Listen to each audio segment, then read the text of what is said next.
வெற்றிக்காக 3 தங்க பதக்கங்களை வென்ற இளம் முஸ்லிம் தடகள வீராங்கனையின் சமீபத்திய சாதனை நமது நாட்டிற்கு பெருமை சேர்க்கும் தருணம். அவரது அர்ப்பணிப்பு மற்றும் திறமை அங்கீகரிக்கப்பட்டு ஊக்குவிக்கப்பட வேண்டும்.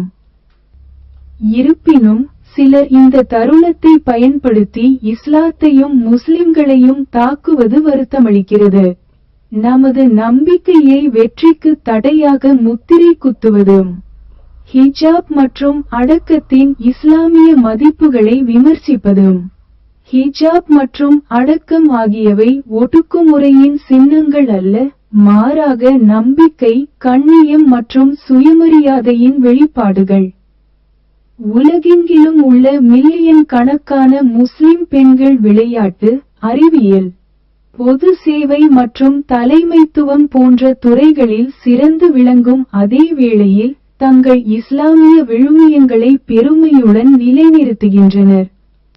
அதே நேரத்தில் முஸ்லிம் சமூகத்திற்குள் ஒரு இளம் முஸ்லிம் பெண் இஸ்லாமிய உடையில் கவனம் செலுத்தாததை பார்த்து சிலர் வேதனைப்படுகிறார்கள்.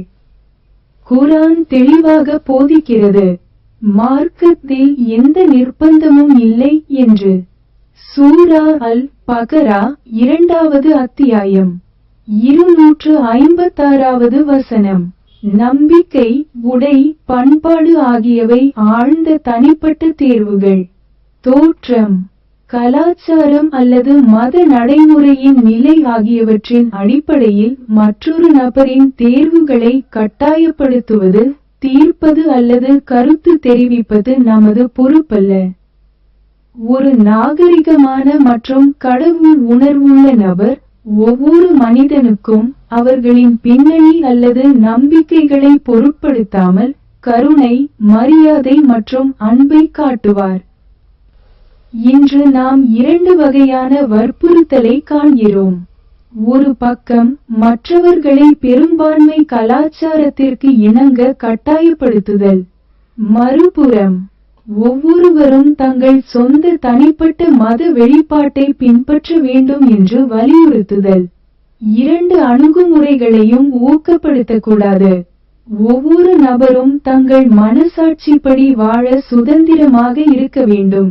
வற்புறுத்தல் அல்லது விரோதம் இல்லாமல் அது மனித கண்ணியத்திற்கும் அமைதியான சகவாழ்வுக்கும் தீங்கு விளைவிக்காத வரை. அதே நேரத்தில் ஒவ்வொரு நம்பிக்கையிலும் கலாச்சாரத்திலும் சரியும் தவறும் ஒரே மாதிரியாகவே இருக்கின்றன. நமது கடமை தீர்ப்பளிப்பது அல்ல, மாறாக மென்மையாக இருப்பது, நன்மையை ஊக்குவிப்பது மற்றும் அனைவருக்கும் மரியாதை, பணிவு மற்றும் நேர்மையான வாழ்க்கையை மேம்படுத்துவதாகும். இம்மையிலும் மறுமையிலும் அனைத்து மக்களின் வெற்றிக்காகவும் நாம் பிரார்த்தனை செய்ய வேண்டும். அல்லாஹ் நம் அனைவரையும் சரியான பாதையில் வழிநடத்துவானாக. நமது குறைபாடுகளை மன்னித்து இம்மையிலும் மறுமையிலும் உண்மையான வெற்றியை நமக்கு வழங்குவானாக.